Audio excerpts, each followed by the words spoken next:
लेखांकन एक परिचय। राष्ट्रीय आय एक बहुत ही महत्वपूर्ण अवधारणा है।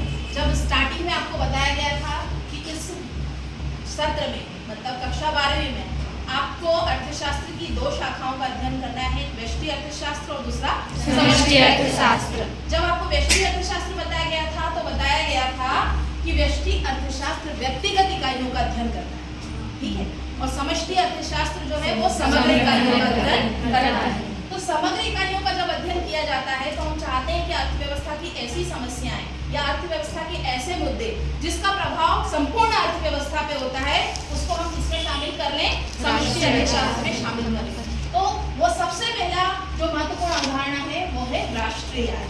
राष्ट्रीय आय मतलब एक राष्ट्र की आय, एक राष्ट्र की आय, ठीक है, एक देश की आय। किसी देश की राष्ट्रीय आय के बारे में जानकारी लेना कितना जरूरी होता है ये आप इस बात से समझ सकते हैं। जब भी आप किसी की प्रगति के बारे में जानना चाहते हैं, किसी देश की प्रगति के बारे में जानना चाहते हैं तो आप क्या देखेंगे उसकी राष्ट्रीय आय। जब आप उसकी प्रगति की किसी दूसरे देश की प्रगति के साथ तुलना करेंगे तो तुलना का आधार क्या होगा, राष्ट्रीय आय। कक्षा 10वीं में आपने प्रति व्यक्ति आय के बारे में और राष्ट्रीय आय के बारे में थोड़ा बहुत पढ़ा है, ठीक है। उसमें ये बताया था कि राष्ट्रीय आय जो होती है वो किसी देश के विकास का सूचक होती है। पढ़ा था आपने, याद है आपको?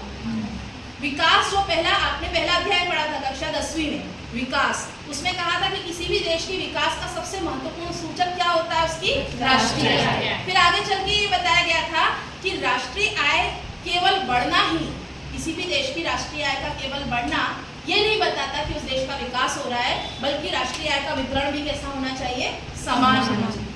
अगर आपके घर में पहले छोटा केक आता था और आपके घर में बड़ा केक आ रहा है तो जरूरी नहीं है कि केक आपको पहले से ज्यादा मिल रहा है। केक आपको पहले से ज्यादा कब मिलेगा, जब उस केक का न्यायपूर्ण वितरण भी होगा, ठीक है। तो राष्ट्रीय आय के साथ उसके वितरण की बात भी आपने देखी थी। इसी के साथ आपको एक नई अवधारणा में बताई गई थी, प्रति व्यक्ति आय।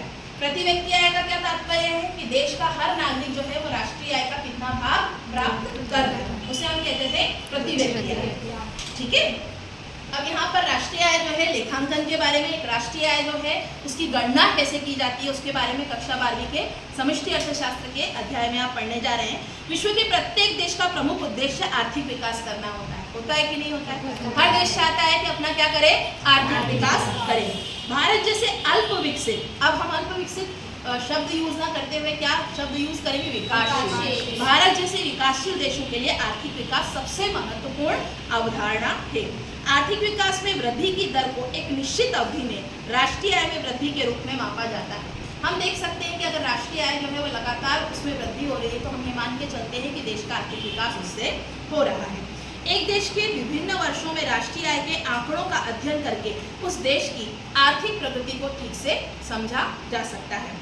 अतः प्रत्येक देश राष्ट्रीय आय से संबंधित आंकड़े तैयार करता है। इसे राष्ट्रीय आय लेखा या राष्ट्रीय आय लेखांकन कहते हैं। अब ये यहाँ पे जो लिखा है राष्ट्रीय आय लेखांकन, इसका मतलब क्या है कि हर देश, ठीक है, हर प्रकार का देश, चाहे वो विकसित देश हो या विकासशील देश हो, वो हर वर्ष अपनी आय से संबंधित आंकड़े जो हैं उनकी गणना करता है, उन आंकड़ों को एकत्रित करता है। उन आंकड़ों के आधार पर एक देश ये जानने की कोशिश करता है कि वो जो विकास की रणनीति बना रहा है वो रणनीति में वो कितना सफल हो पा रहा है, ठीक है। हर देश जो है वो विकास की एक रणनीति बनाता है। हम जानते हैं कि हमारा देश जब 1947 में आज़ाद हुआ था तो देश के आज़ाद होने के बाद हमने क्या किया था, पंचवर्षीय योजनाओं के माध्यम से, ठीक है, हमने पंचवर्षीय योजनाओं में अलग अलग पंचवर्षीय योजनाओं में अलग अलग लक्ष्य रखे। किसके लिए लक्ष्य रखे, विकास के लिए, ठीक है। तो ये जो योजना जो होती है इसका मुख्य उद्देश्य क्या होता है कि जो हमारे सीमित संसाधन हैं उनसे हम किस प्रकार विकास के लक्ष्यों को प्राप्त कर सकते हैं। अगर हम सही दिशा में कार्य कर रहे हैं तो उसका असर किस पे दिखेगा, राष्ट्रीय आय लेखांकन में, कि हाँ राष्ट्रीय आय में क्या हो रही है, वृद्धि हो रही है। और अगर आपकी रणनीति में कुछ गड़बड़ है, आपकी रणनीति इस प्रकार की है जिससे आपकी देश की राष्ट्रीय आय नहीं बढ़ रही, तो आप समझेंगे कि वो रणनीति आपके विकास में सहयोगी नहीं है, ठीक है। इसी प्रकार राष्ट्रीय आय से संबंधित कुछ परिभाषाएं अलग अलग विद्वानों द्वारा दी गई हैं, ठीक है। इन विद्वानों की परिभाषाएं आप देख लीजिएगा। मैं एक सामान्य परिभाषा या सामान्य अवधारणा आपको बता देती हूँ क्योंकि कहीं परिभाषा करके कोई प्रश्न पूछा जाता नहीं, लेकिन आप अपने ज्ञान में वृद्धि के लिए इन परिभाषाओं को पढ़ सकते हैं। अब सामान्य अवधारणा आपको राष्ट्रीय आय के बारे में बता रही हूँ। राष्ट्रीय आय लेखांकन एक अर्थव्यवस्था के विभिन्न क्षेत्रों, एक अर्थव्यवस्था के कितने क्षेत्र होते हैं, कक्षा 9वीं में बता दिया गया है, ठीक है। कक्षा 9th में ही अर्थशास्त्र में बता दिया गया है कि एक अर्थव्यवस्था जो होती है उसके 3 प्रमुख क्षेत्र होते हैं, प्राथमिक क्षेत्र, द्वितीयक क्षेत्र और तृतीयक क्षेत्र। तो बात वही हो रही है कि राष्ट्रीय आय लेखांकन एक अर्थव्यवस्था के विभिन्न क्षेत्र, कृषि, उद्योग और व्यापारिक क्षेत्र आदि में अंतिम उत्पादित वस्तुओं और सेवाओं के मूल्य को दर्शाता है। ठीक है, तो उसे हम क्या कहते हैं, राष्ट्रीय आय कहते हैं। अब अगला आपका जो विषय है, अगला जो टॉपिक है वो है राष्ट्रीय आय और राष्ट्रीय आय लेखांकन में अंतर। कई बार हम राष्ट्रीय आय को, राष्ट्रीय आय लेखांकन को एक ही समझ लेते हैं, इसमें अंतर है। तो एक तो बात क्या हो गई आपकी, राष्ट्रीय आय, ठीक है, और दूसरी बात आपकी कौन सी हो गई, राष्ट्रीय आय लेखांकन, राष्ट्रीय आय का लेखांकन। आप अभी सब यहाँ पे आर्ट्स के विद्यार्थी बैठे हुए हैं, कॉमर्स में भी यही सेम टॉपिक यहाँ पे पढ़ाया जाएगा। वो लेखांकन को शायद आपसे थोड़ा बेहतर समझ सकूं। लेखांकन का अर्थ होता है कि जब आंकड़ों के आधार पर, सारी सूचनाओं के आधार पर गणना एक स्थान पे सुरक्षित रखते हैं, उसे हम क्या कह सकते हैं, लेखांकन कह सकते हैं। तो राष्ट्रीय आय लेखांकन में राष्ट्रीय आय तथा राष्ट्रीय आय लेखांकन शब्द समान प्रतीत होते हैं, परंतु दोनों में क्या है, अंतर। राष्ट्रीय आय से आशय अर्थव्यवस्था में एक वर्ष में उत्पादित अंतिम वस्तुओं और सेवाओं के मौद्रिक मूल्य के योग से होता है, इसे हम क्या कह रहे हैं, राष्ट्रीय आय। इसके विपरीत राष्ट्रीय आय लेखांकन एक अर्थव्यवस्था के विभिन्न क्षेत्रों में उत्पादित वस्तुओं और सेवाओं के कुल मूल्य, विभिन्न उत्पादन साधनों के बीच राष्ट्रीय आय का अंतर प्रभाव और अर्थशास्त्र में अंतिम उपभोक्ता के व्यय में क्रमबद्ध सांख्यिकीय वर्गीकरण विश्लेषण से संबंधित होता है। इसे मैं बिल्कुल साधारण भाषा में अगर आपको समझाने की कोशिश करूं, तो राष्ट्रीय आय जो होती है वो क्या करती है, एक देश में एक वर्ष में उत्पादित समस्त अंतिम वस्तुओं एवं सेवाओं के मौद्रिक मूल्य का योग होती है। अब यहाँ पर वैसे तो ये जो आपको मैंने अवधारणा बताई है ये जीडीपी की है, किसकी है, जीडीपी, सकल घरेलू उत्पाद। जीडीपी मतलब सकल घरेलू उत्पाद। मैंने क्या बात की, एक देश में, आपको राष्ट्रीय समझने से पहले आपको सकल घरेलू उत्पाद समझना होगा, ठीक है। सकल घरेलू उत्पाद में हम विदेशों से प्राप्त निवल आय को जोड़ दें तो वो राष्ट्रीय आय बन जाती है। तो एक देश में एक वर्ष में उत्पादित समस्त अंतिम वस्तुओं और सेवाओं के मौद्रिक मूल्य का योग होता है, वो सकल घरेलू उत्पाद होता है, ठीक है। लेकिन इसके अलावा इसको, इस घरेलू मतलब डोमेस्टिक कंसेप्ट को नेशनल मतलब राष्ट्रीय अवधारणा बनाने के लिए इसमें हम क्या कर देते हैं, विदेशों से प्राप्त शुद्ध निवल आय को हम यहाँ पर जोड़ देते हैं, तो ये आपकी राष्ट्रीय आय हो जाती है। अब राष्ट्रीय आय लेखांकन क्या है, राष्ट्रीय आय लेखांकन में वर्गीकरण और विश्लेषण जुड़ गया है। राष्ट्रीय आय क्या है, शुद्ध अवधारणा है, लेकिन इसमें जब वर्गीकरण और विश्लेषण जोड़ दिया जाता है, इसमें जो राष्ट्रीय आय है उसका मूल्यांकन किया जाता है, उसका विश्लेषण किया जाता है, तो हम उसको क्या कहते हैं, राष्ट्रीय आय लेखांकन कहते हैं। तो यहाँ पर ये दोनों अवधारणाएं आपके लिए स्पष्ट हो चुकी हैं। अगला आपका है राष्ट्रीय आय लेखांकन एवं सांख्यिकी में अंतर। अब आप वर्गीकरण और विश्लेषण की जब मैंने बात की तो आपके दिमाग में आया होगा ये तो सांख्यिकी है, क्योंकि सांख्यिकी में भी हम वर्गीकरण करते हैं, विश्लेषण करते हैं, ठीक है। तो क्या ये सांख्यिकी है, तो यहाँ पे ये बताया गया है कि राष्ट्रीय आय लेखांकन और सांख्यिकी में भी क्या होता है, अंतर होता है। आइए जानते हैं क्या अंतर होता है। राष्ट्रीय आय लेखांकन को आर्थिक क्रियाओं का संख्यात्मक वर्णन भी कहा जा सकता है, ठीक है। तो राष्ट्रीय आय लेखांकन में हम क्या कर रहे हैं, जो आर्थिक क्रियाएं हैं उनका हम क्या कर रहे हैं, संख्यात्मक वर्णन कर रहे हैं। आर्थिक क्रियाएं कितने प्रकार की होती हैं, मुख्य आर्थिक क्रियाएं कितने प्रकार की होती हैं, कोई बच्चा बताना चाहेगा। आर्थिक क्रियाएं कितने प्रकार की होती हैं, दो प्रकार की होती है। कौन कौन सी, गैर आर्थिक, आर्थिक क्रिया और गैर आर्थिक क्रिया। मैं पूछ रही हूँ आर्थिक क्रियाएं कितने प्रकार की होती हैं, जब कक्षा हमने प्रारंभ की थी, स्टार्टिंग में जब पढ़ाना शुरू किया था, उसके पहले आपको लिखाई थी मुख्य आर्थिक क्रियाएं। अगर किसी के पास वही कॉपी होगी तो वो देख सकता है मुख्य आर्थिक। हाँ बताइए। 5। Very good. कौन कौन सी? Very good, very good. Clap for. ठीक है, बहुत अच्छी बात है। आपको याद है कि ये 5 प्रकार के, आप बैठ जाइए, बहुत अच्छी बात है। 5 प्रकार की मुख्य आर्थिक क्रियाएं होती हैं: उत्पादन, उपभोग, विनिमय, वितरण और राजस्व। ये 5 आर्थिक क्रियाएं होती मुख्य रूप से। उत्पादन के द्वारा किया जाता है, उपभोग उपभोक्ता के द्वारा किया जाता है, विनिमय का मतलब क्या होता है? खरीदना और बेचना, मतलब बाजार में विनिमय किया जाता है। किसके बीच में? इन दोनों के बीच में। वितरण होता है उत्पत्ति के साधनों के बीच में, क्योंकि जब आप उत्पादन करते हैं तो आप उत्पादन हवा में नहीं कर सकते, आपको किसकी जरूरत होती है? उत्पत्ति के साधनों की। हमारे पास अलादीन का चिराग नहीं कि जिसको हम एक आदेश देंगे कि जो उत्पादन कर दो वो कर देगा। हमें क्या करना पड़ेगा? उत्पत्ति के साधनों को आमंत्रित करना पड़ेगा। भूमि, पूंजी, श्रम, साहस, संगठन, ये उत्पत्ति के साधनों को जब आप आमंत्रित करेंगे तो आप उन्हें क्या देंगे? उनका पारितोषिक देंगे, उनका वेतन देंगे, ठीक है, उनको भुगतान करेंगे। तो फिर वो क्या होता है? वितरण। तो उत्पादन, उपभोग, विनिमय, वितरण और राजस्व। राजस्व का अर्थ क्या है? आधुनिक, यस, सरकार। आधुनिक काल में सरकार जो है एक कल्याणवादी सरकार है। एक कल्याणवादी सरकार जो है वो कल्याण करने के लिए क्या करती है? 2 प्रकार के मुख्य रूप से कार्य करती है। आप ये याद रखिए, सरकार जिस नीति से लोगों से जुड़ी होती है उस नीति को हम कहते हैं राजकोषीय नीति। क्या कहते हैं? राजकोषीय नीति। इसमें राजकोषीय नीति के अंतर्गत सरकार करों के माध्यम से आय प्राप्त करती है, या सरकार के कुछ उपक्रम होते हैं जिनसे आय प्राप्त होती है। जैसे रेल विभाग से जो आय प्राप्त होगी वो सरकार की जेब में जाएगी, कर जो सरकार लगाएगी वो जेब में जाएगी, सरकारी स्कूल, सरकारी हॉस्पिटल में जो भी मिनिमम चार्जेस लगते हैं वो सरकार के जेब में जाएंगे। ये क्या हो गई? सरकार की आय। ठीक है, आपने ट्रैफिक सिग्नल को तोड़ा तो आपको क्या देना पड़ेगा? फाइन। वो भी किसके पास जाएगा? ये सरकार की आय के साधन होते हैं। लेकिन सरकार की आय के जो साधन है उसमें सबसे मुख्य साधन क्या है? कर। करों से प्राप्त होने वाली आय, टैक्स। अब सरकार को आय प्राप्त हुई, इस आय से सरकार क्या करती? सार्वजनिक व्यय। क्या करती है? सार्वजनिक व्यय। देश की जनता के लिए क्या क्या करना? प्रशासनिक सेवा। बोलिए, आप कुछ बोलना चाहते हैं? बोलिए। प्रशासनिक सेवाएं उपलब्ध कराना, देश की सुरक्षा करना, सड़कें बनवाना, बांध बनवाना, ये सारे काम किसके हैं? सरकार। तो सरकार एक हाथ से लेती है, जिसे आय कहते हैं, दूसरे हाथ से ले लेती है, जिसे सार्वजनिक व्यय कहते हैं। इन दोनों आय और व्यय, सरकार की आय और व्यय की जो गतिविधियां होती है इसे हम राजकोषीय नीति में रखते हैं, जिसे हम राजस्व के अंतर्गत रखते हैं। 5 मुख्य आर्थिक क्या है? आर्थिक क्रियाएं।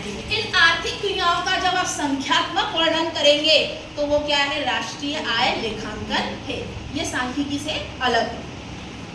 परंतु राष्ट्रीय आय लेखांकन व सांख्यिकी में पर्याप्त अंतर होता है। क्या पर्याप्त अंतर होता है? सांख्यिकी समंकों के संग्रहण, सबसे पहले हम समंकों का क्या करते थे? संग्रहण। फिर प्रस्तुतिकरण, विश्लेषण से संबंधित विज्ञान है।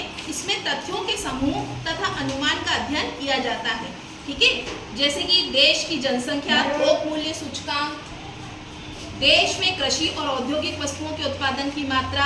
यह तथ्य अपने आप में महत्वपूर्ण है, परंतु सांख्यिकी संगणनाओं से इसका कोई संबंध नहीं है। इसके विपरीत राष्ट्रीय आय लेखांकन इन सांख्यिकी श्रेणियों के अंतर संबंधों को स्पष्ट करती है। उदाहरण के लिए, एक वर्ष में देश की जनसंख्या व राष्ट्रीय आय का आंकलन तो सांख्यिकी में आता है।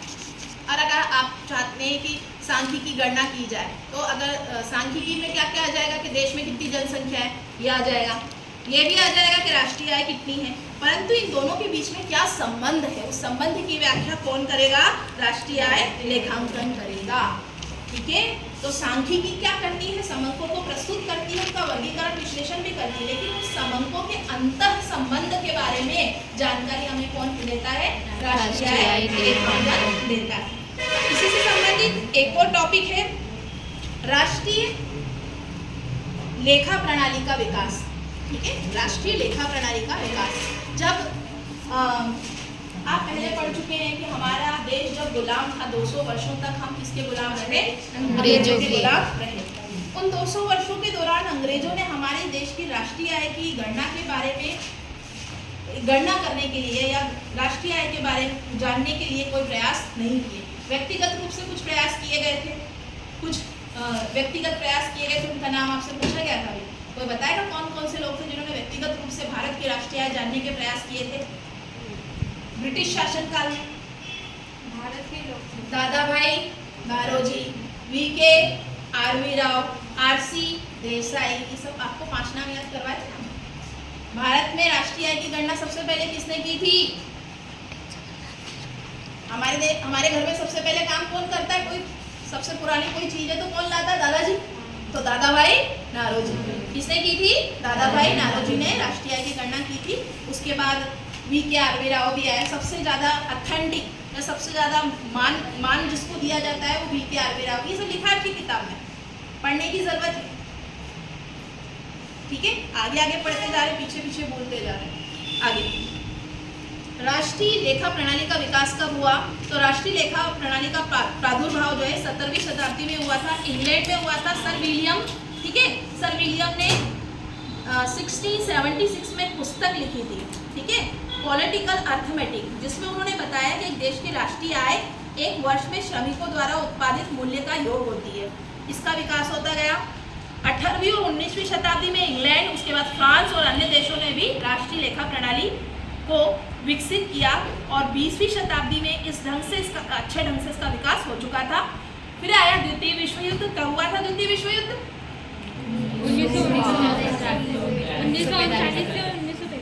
1945 तक ना, ये कब हुआ था? द्वितीय विश्व युद्ध हुआ था। तो द्वितीय विश्व युद्ध के समय साइमन कुजनेस्ट, इनका नाम आप याद रखेंगे क्योंकि ये पूछे जाने की संभावना है।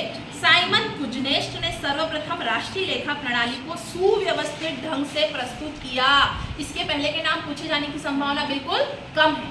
साइमन कुजनेस्ट, इनका नाम आप याद रखेंगे क्योंकि आपसे अगर पूछेंगे कि राष्ट्रीय लेखा प्रणाली, बेटा ये जो लोग कथा सुन रहे हैं सत्यनारायण की, वो जरा पेन भी चला लें।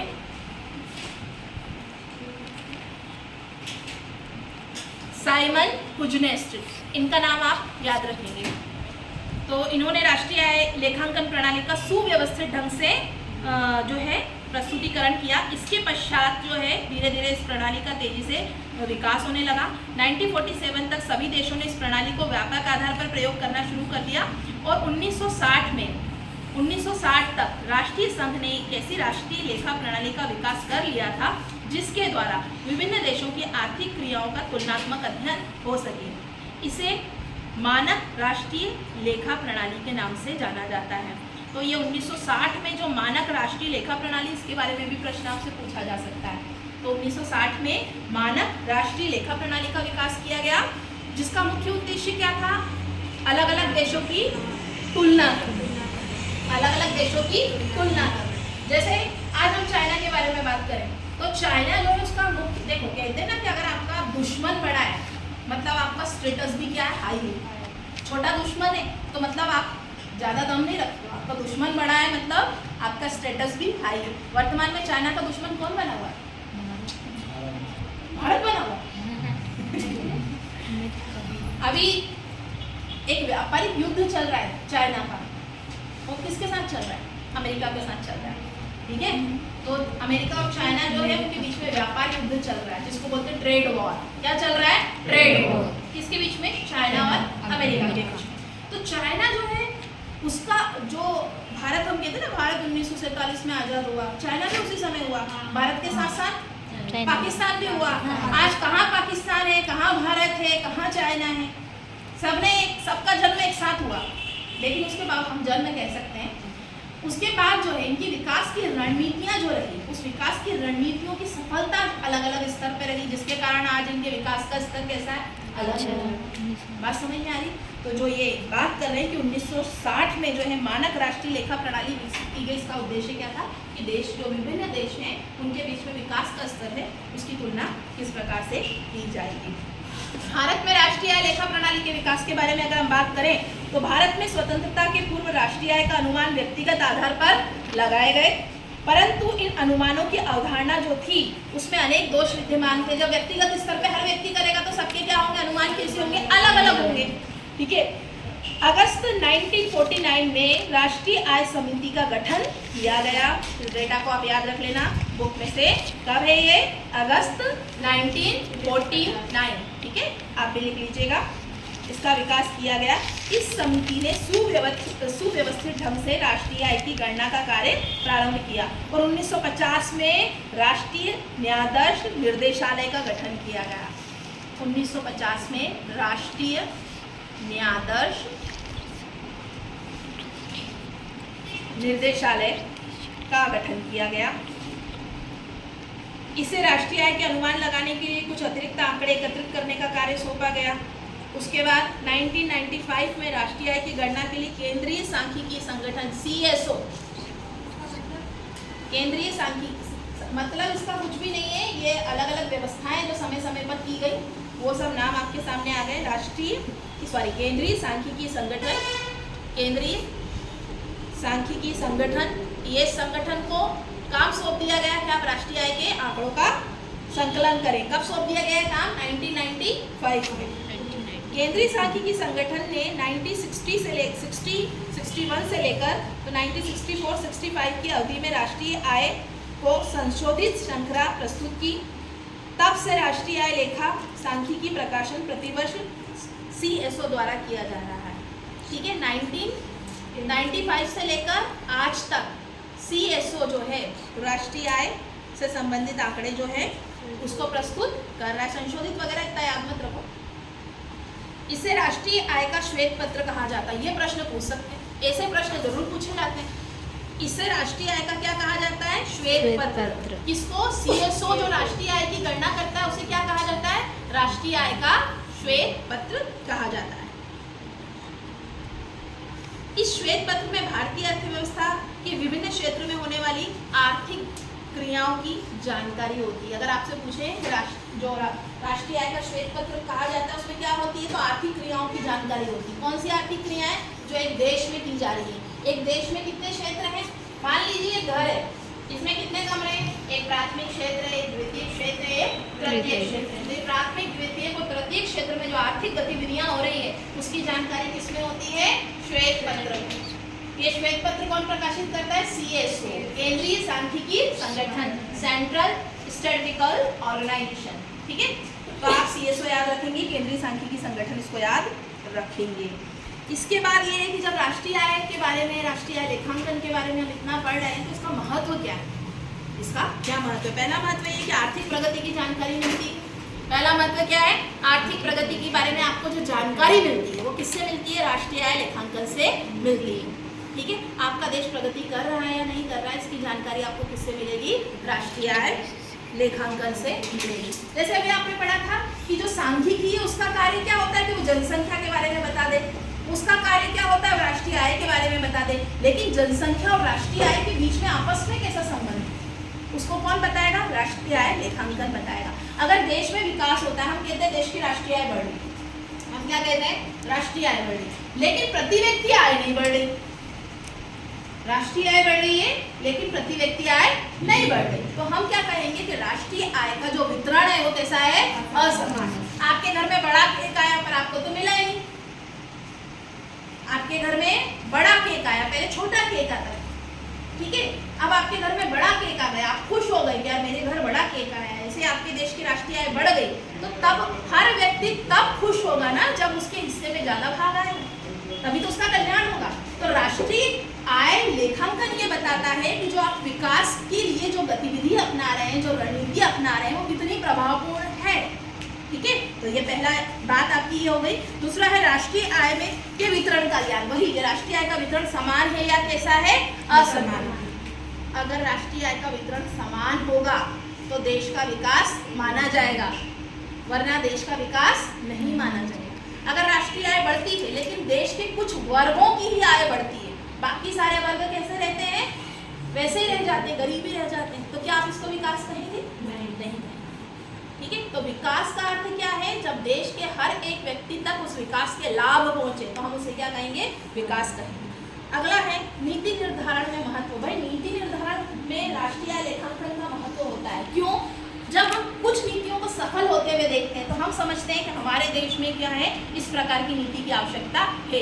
सरकार जो है अलग अलग नीतियाँ अपनाती है, जो नीतियाँ समाज पे या अर्थव्यवस्था पे सकारात्मक प्रभाव डालती है तो सरकार उस प्रकार की और नीतियाँ लेकर आती है। और ऐसी नीतियाँ जिनका जो है नकारात्मक प्रभाव देखा जाता है उन नीतियों को रद्द कर दिया जाता है। तो ये हमें कैसे पता चलेगा? राष्ट्रीय आय लेखांकन के माध्यम से कि सरकार ने ये नीति अपनाई थी, इसका ये प्रभाव रहा। तो इस प्रकार की और नीतियाँ हमको लेकर आनी चाहिए। अगला है श्रम संघों के लिए महत्व। राष्ट्रीय आय लेखा श्रम संघों के लिए महत्वपूर्ण होता है। उन्हें इससे ये ज्ञान होता है कि राष्ट्रीय आय में उनका कितना योगदान है। जैसे हम कहते हैं कि उत्पादन किया जा रहा है तो उत्पत्ति के साधनों के माध्यम से किया जा रहा है। उत्पत्ति के साधनों में सबसे सक्रिय योगदान कौन देता है? श्रम। ठीक है, लेकिन अगर हम देखें तो औद्योगिकरण की प्रक्रिया में लाभ किसको ज्यादा होता है? उद्योगपतियों को, और श्रमिकों को उतना लाभ प्राप्त नहीं हो पाता। ये समाज में असंतोष को जन्म देता है। तो इस असंतोष को कम करने के लिए राष्ट्रीय आय लेखांकन जब होगा तो श्रमिकों को पता चलेगा कि वो राष्ट्रीय आय में कितना योगदान दे रहे हैं, और जब उन्हें अपने योगदान के बारे में जानकारी होगी तो उस योगदान के आधार पर वो मांग कर सकते हैं उद्योगपति से कि हमें इतना पारितोषिक दिया जाए या इतना वेतन हमें दिया जाए। ठीक है, आगे करते हैं। अन्य अर्थव्यवस्थाओं से आप तुलना कर सकते हैं। राष्ट्रीय आय लेखांकन, अगर एक देश अच्छे से राष्ट्रीय आय लेखांकन करता है, बहुत सच्चाई से करता है, बिना राजनीतिक हस्तक्षेप के राष्ट्रीय आय लेखांकन होता है, तो एक देश ये समझ सकता है कि विकास करने के लिए उसे किस प्रकार के कदम उठाए जाने चाहिए और किस प्रकार के कदम उठाए नहीं जाने चाहिए। ठीक है, अगर कोई राजनीतिक दल है जिसने कोई एक कदम उठाया है या कोई रणनीति अपनाई है, उसका समाज पर सकारात्मक प्रभाव नहीं पड़ता है, समाज उससे परेशान होता है, और अगर राष्ट्रीय आय लेखांकन में इस बात को स्वीकार कर लिया जाता है कि इस प्रकार के कदम भविष्य में नहीं उठाए जाने चाहिए, तो निश्चित रूप से देश को क्या होगा? लाभ होगा। लेकिन मैं यहाँ एक बात जोड़ रही हूँ कि ये तब होगा जबकि बिना किसी राजनीतिक हस्तक्षेप के राष्ट्रीय आय लेखांकन किया जाए, उसका मूल्यांकन किया जाए। तो ये टॉपिक यहाँ पर खत्म होता है। ठीक है, महत्वपूर्ण अवधारणा है। इसमें सबसे पहले अवधारणा हम पढ़ेंगे वस्तुओं और सेवाओं के बारे में, कि वस्तुएं और सेवाएं, जैसे आपने कई बार अपने दैनिक जीवन में वस्तुओं और सेवाओं के बारे में सुना हुआ है। वस्तुएं जो होती हैं वो कैसी होती हैं? भौतिक होती हैं। भौतिक होने का मतलब है उनका एक स्वरूप होता है, उन्हें हम देख सकते हैं, उन्हें हम स्पर्श कर सकते हैं। वस्तुओं का जैसे क्या हो गया? आपकी कॉपी हो गई, पेन हो गई, कपड़े हो गए, ये सब किसकी कैटेगरी में आएंगे? वस्तुओं की कैटेगरी में आएंगे। सेवाएं जो होती हैं इनका उत्पादन होता है, परंतु इनका स्वरूप कैसा होता है? अभौतिक। अभौतिक का अर्थ क्या है कि सेवाओं का जब आप उपयोग करते हैं तो जरूरी नहीं है कि उन्हें देखा जा सके या उन्हें स्पर्श किया जा सके। सेवाओं के उदाहरण क्या है? डॉक्टर की सेवा, अध्यापक की सेवा, वकील की सेवा। तो जब आप सेवाओं का उपभोग करते हैं तो जरूरी नहीं है कि आप उन्हें देख नहीं सकते हैं, ना ही उनको स्पर्श कर सकते हैं, क्योंकि इनका स्वरूप कैसा होता है? अभौतिक स्वरूप होता है। सेवाओं को केवल सेवाएं जब आप लेते हैं तो उसको केवल आप क्या कर सकते हैं? अनुभव कर सकते हैं। आप केवल उनका अनुभव कर सकते हैं। अब वस्तुओं की बात है कि जब वस्तुओं का उत्पादन किया जाता है और उपभोग किया जाता है, इसके बीच में एक समय अंतराल होता है कि नहीं होता? समय अंतराल होता है। वस्तुओं का उत्पादन करके रख लिया जाता है और फिर क्या किया जाता है? उनको स्टॉक भी किया जाता है, स्टॉक में से पूर्ति की जाती है। पूर्ति करने के बाद उपभोक्ता जब उसे खरीदता है उसके बाद वो क्या करता है? उपभोग करता है। तो वस्तुओं के उत्पादन के बीच में और उसके उपभोग के बीच में एक समय अंतराल होता है, राइट? ठीक है, वस्तुओं के उत्पादन और उपभोग के बीच में क्या होता है? समय अंतराल। सेवाओं के उत्पादन और उपभोग के बीच में समय अंतराल नहीं होता। इस समय में आपको पढ़ा रही हूँ, अपनी सेवाएं दे रही हूँ, तो मैं सेवाएं दे रही हूँ तो सेवाओं का क्या हो रहा है? उत्पादन। और आप सेवाएं ले रहे हैं तो सेवा का क्या कर रहे हैं? उपभोग। क्या यहाँ कोई समय के अंतराल है? कोई टाइम गैप है?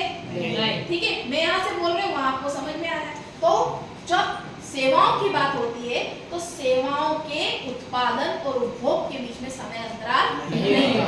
ठीक है, वस्तुओं को संग्रहित किया जा सकता है, ठीक, और सेवाओं को संग्रहित नहीं किया जा सकता। तो वस्तुओं और सेवाओं के बीच में मुख्य रूप से यह अंतर पाया जाता है। संग्रहित मतलब इकट्ठा करके रखना, सेव करके रखना। जैसे कि सोयाबीन का उत्पादन किया आपने, सोयाबीन का उत्पादन किया, आपको पता चला मार्केट में अभी भाव सही नहीं मिल रहा, तो आपको कोई आपका मित्र सलाह देगा कि आप क्या करो, इसको कहाँ रख दो? सेव करके गोडाउन में। कहाँ रखोगे आप? कोल्ड स्टोरेज में रख कर आओगे, ताकि आपकी सोयाबीन खराब ना। ठीक है, आप मार्केट जाते हैं, सब्जी लेकर आते हैं, उसको फ्रिज में संग्रहित करके रख देते हैं, क्योंकि वस्तुओं को क्या किया जाता है, संग्रहित करके रखा जा सकता है। आज जो बच्चे एब्सेंट हैं, जो यहाँ पे उपस्थित नहीं है, क्या वो उन सेवाओं का उपभोग कर सकते हैं जो सेवा इस समय में आपको दे रही है? क्या आप संग्रहित करके रख सकते हो? वो आएगा तो उसको दे देना, अपने बैग में रख लो इस सेवा को। नहीं हो सकता, सेवाओं को संग्रहित करके नहीं रखा जा सकता। और कोई डाउट?